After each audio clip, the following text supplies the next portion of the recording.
What's up guys, Spin Firearms here, and today we're going to talk about everyday carry options and what is most important to me when picking one out. Now, you may disagree with some of it, you may agree with others, but this is just how I do it, and that's what works for me. That's what allows me to get fully invested in a firearm, which is more than just a firearm, it's a tool. And that tool is going to be there to protect me, my kids, my family, anyone around me who is potentially in danger. So it's something serious. Firearms are something serious, therefore I like to get fully invested in what I'm carrying and really love every aspect about it. Now there's some firearms like the SIG P365, for some reason I just can't get invested in it.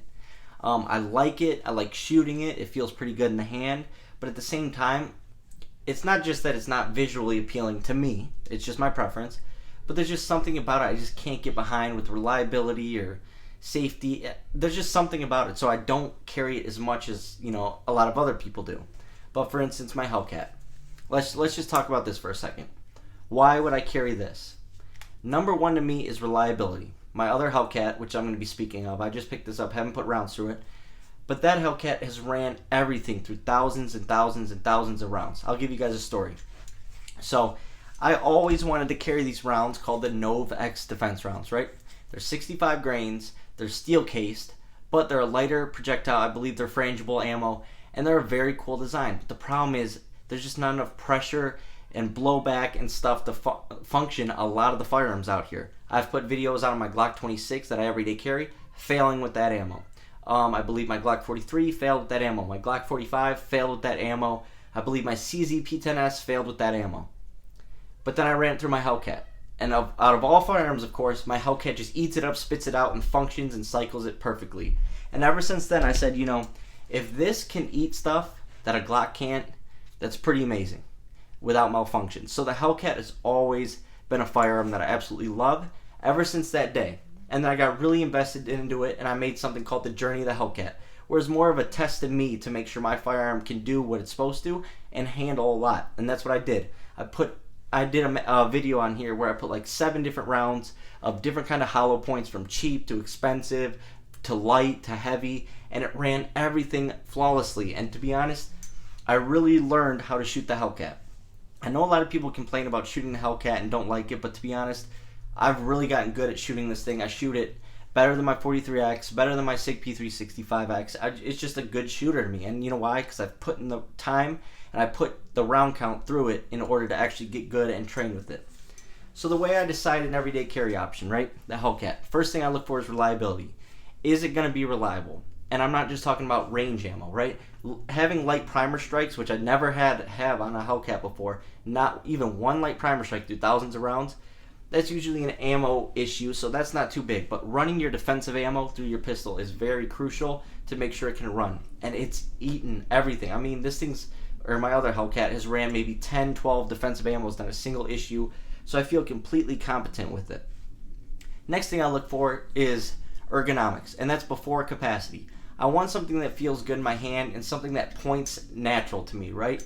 That's why I love the Glock grip angle. The Hellcat even points really natural to me. For some reason, when I extend, I'm right on my sights. I'm dead on. It's just one of those firearms. Some people say that's like a 1911 for them. They extend and they're dead on their target. They're right on, right away, instantly, and are good to go to let off some shots and have good groupings, right? So that's what I look for. Ergonomics and a natural point of aim, which sort of go hand in hand. And with the Hellcat, the Glock 26, that just is what it is for me. It's just how I'm made, my eyes, whether it's my hands, whatever it is, that's what it is. Before capacity, for me, comes looks. And this may be controversial, but looks do matter, and I've realized that more and more over the last couple years. The reason why is, like I said, this is something I need to be fully invested in. And if I look down at my firearm and say, oh my goodness, this thing is ugly as can be, or I don't like the way this thing looks, you're not going to be fully invested into it. You want to get as into your everyday carry firearm as possible, whether that's putting upgrades on it, getting the slide Cerakoted, whatever you got to do, because this, when it comes down to it, that one firearm you have on you in that one moment that goes bad is going to be what the difference is going to be between life and death, potentially, or life and death of someone else. So you want to be fully invested into it. So for me, looks do matter. Obviously, there's criteria prior to that, but third is looks. After that comes capacity for me. And I only carry capacity based off of where I'm going and what I'm doing. If I'm at work and I need a light pocket carry option, 6 rounds is perfectly fine to me, because I know I'm in an environment where chances of anything happening are as low as possible. And on top of that, do I practice with that firearm? Am I going to be good with 6+1? And the answer is yes. I make sure I practice with that firearm. For instance, if I go to a mall or a grocery store, I'm going to be carrying my Glock 26 with a 12 or 15 round mag. It's just that simple. I know more can pop off. I want a larger firearm for at distance shooting, better recoil control, and so on. So that's when I go with my Glock 26 mainly.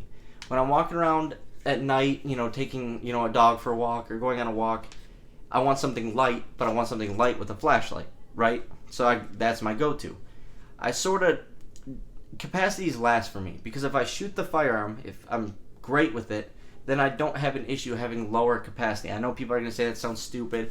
People always say the 3 shots in 3 seconds at 3 feet or 3 yards, which is true, but you can always find yourself in a situation at distance. That's why I take things like the Taurus Spectrum, I take things like my FN 503, and I shoot at distance just to make sure I'm proficient with it if it ever came up. And then I decide where I'm going, what I'm doing, and then how I'm going to carry according to what I'm doing. If I'm active, I'm not going to be carrying.